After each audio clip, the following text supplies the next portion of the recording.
Bonjour, on est vendredi le 16 décembre 2001 et je me prépare à partir pour La Rochelle où je vais parler à des jeunes dirigeants de la décroissance. Alors, ils savent que je ne suis pas un très grand partisan de la décroissance, mais ils considèrent que je suis la personne qui peut en parler avec eux, probablement parce que ils savent que j'ai une certaine confiance malgré tout dans le progrès technologique et c'est pour ça qu'ils m'ont demandé de leur parler de cela, moi personnellement. Et le problème ce sera est-ce que je pourrais y arriver parce qu'à l'heure qu'il est, il y a des arbres couchés sur la voie. Ça me rappelle l'époque où j'avais été invité au Québec et où j'avais pris finalement le premier avion qui partait pour le Québec. Vous vous souvenez, il y avait un volcan islandais qui jetait des cendres dans l'atmosphère et l'espace aérien avait été fermé pendant un certain temps. Alors je ne sais pas non plus quand j'arriverai à La Rochelle si j'y arrive, s'il me restera un tout petit peu de voix, parce que pour le moment, comme vous le voyez, il ne reste pas grand-chose. Alors parlons d'autre chose quand même. Parlons un petit peu de l'Europe. Qu'est-ce qu'on peut faire? Qu'est-ce qu'on peut faire? Alors, j'entends dire encore ici ou là qu'il y a une possibilité éventuellement d'utiliser des Eurobonds ou bien de demander à la Banque Centrale Européenne d'utiliser la planche à billets et que ce sont les méchants Allemands qui nous interdisent de faire ces choses qui nous sauveraient. Alors, la mauvaise nouvelle, si vous croyez ce genre de choses, ça n'a rien à voir avec le fait d'être allemand ou non, c'est le fait de connaître un tout petit peu les mécanismes de l'économie et de la finance. Si vous lisez mon livre qui s'appelle L'argent mode d'emploi, vous arriverez quand vous arriverez à la conclusion, vous arriverez vous-même à la conclusion que ni l'usage de la planche à billets n'est véritablement possible, ni non plus celui des Eurobonds. Pourquoi? Parce que une nation ne peut pas, ou un groupe de nations, en tout cas qui sont réunis par une monnaie commune, ne peuvent pas créer de l'argent sans créer de la richesse en parallèle, sans que la machine ne devienne incontrôlable à partir d'un certain moment qui n'est pas déterminable à l'avance, qu'on ne peut pas voir venir, il n'y a pas de seuil précis, mais il y a un moment donné où la machine ne répond absolument plus. Alors, dans les situations où on est, on ne peut absolument pas se permettre de le faire, même si le reste du système est en train de s'écrouler par ailleurs. Même chose pour les Eurobonds, ce n'est pas une question de pression des Allemands, ceci, ou des agences de notation qui veulent que cela. Ce sont des mathématiques pures et simples dans ce cas-là, c'est ce qu'on appelle des probabilités.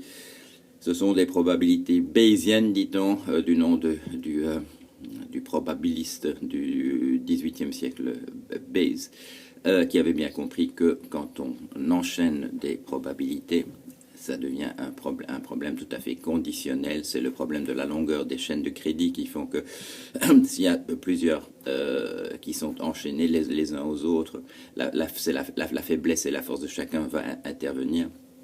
Si vous lancez des Eurobonds qui auront une certaine validité du point de vue de la probabilité de remboursement calculée par rapport à celle des parties qui offrent leur garantie, la moindre baisse dans la notation de l'un ou de l'autre provoque là une catastrophe généralisée. On ne peut pas faire cela. On aurait pu au départ, avant que le problème ne se pose par rapport à la Grèce, on aurait pu se mettre tous ensemble et organiser une solidarité de telle sorte que le problème ne se serait pas véritablement posé comme il se pose maintenant. Mais maintenant, avec déjà 3 pays tombés dans la chaîne des 17, 2 autres menacés extrêmement sérieusement, les autres encore un petit peu davantage parce que des récessions soit sont déjà constatées, soit se dessinent, et la solution des Eurobonds n'est plus possible non plus.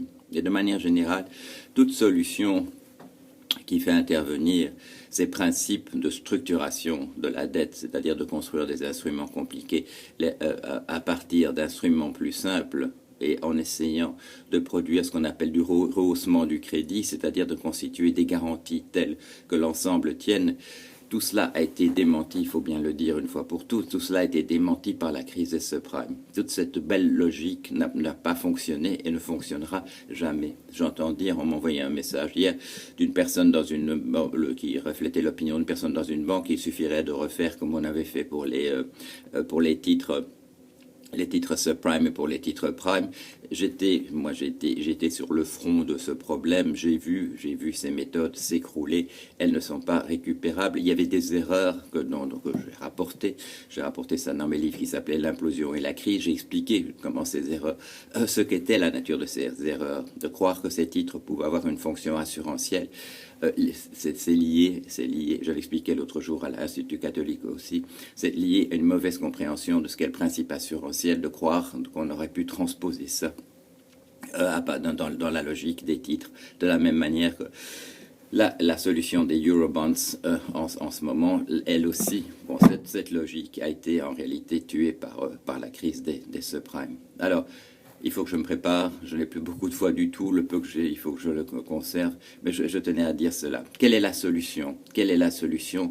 La solution, je l'ai dite, bon, c'est pas sur le mode prophétique que je le souligne encore une fois. La solution, il n'y en a pas du côté de ces mauvaises solutions, comme faire intervenir la BCE, comme faire intervenir des Eurobonds. La seule solution, je l'ai dit au tout premier jour, quand on a parlé de la difficulté de la Grèce, je crois que la première fois que j'en ai parlé, c'était en janvier ou en février 2010. La seule solution, c'est un nouvel ordre monétaire international.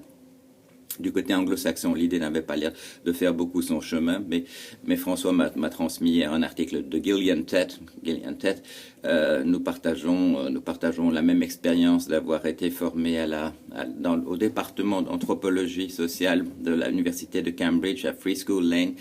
Et dans cet article de Gillian Tett, pour la première fois récemment dans la presse anglo-saxonne, elle dit la solution à long terme, ce sera de refaire un nouveau Bretton Woods et en particulier d'envisager la solution qui avait été proposée en 1944 par John Maynard Keynes, qui avait déjà compris une grande partie de ces problèmes. Il restera un problème à résoudre parce que les choses ont changé de ce point de vue-là. Le plein emploi, on ne peut plus le remettre à l'avant comme on pouvait le faire à son époque.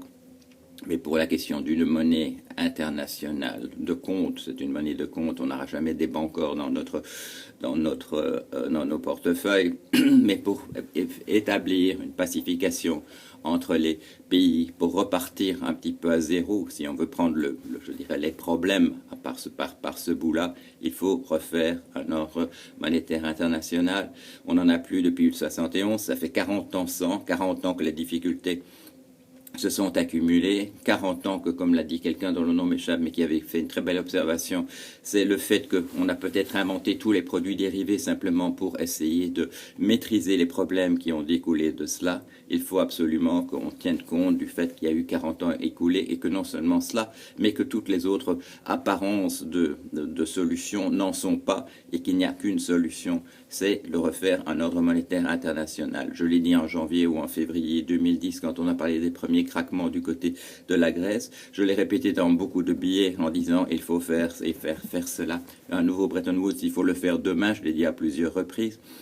Ça fait peut-être un tout petit peu son chemin puisqu'on le voit apparaître maintenant du côté anglo-saxon. Est-ce que j'ai un rôle à jouer là-dedans? Je n'en sais rien. Je vois depuis quelques jours des liens qui s'établissent vis-à-vis de mon blog en anglais où j'avais expliqué quand j'étais encore aux États-Unis ce genre de choses. C'est encourageant. Espérons qu'on va y arriver. Les autres solutions n'en sont pas. Ce ne sont pas des vraies solutions. Il faut absolument que l'on passe à cela le plus rapidement possible. Et tant qu'on ne le fera pas, il n'y aura pas la moindre lueur au bout du tunnel. Voilà, c'est ce dont j'avais envie de vous parler aujourd'hui avec mon petit filet de voix. À bientôt.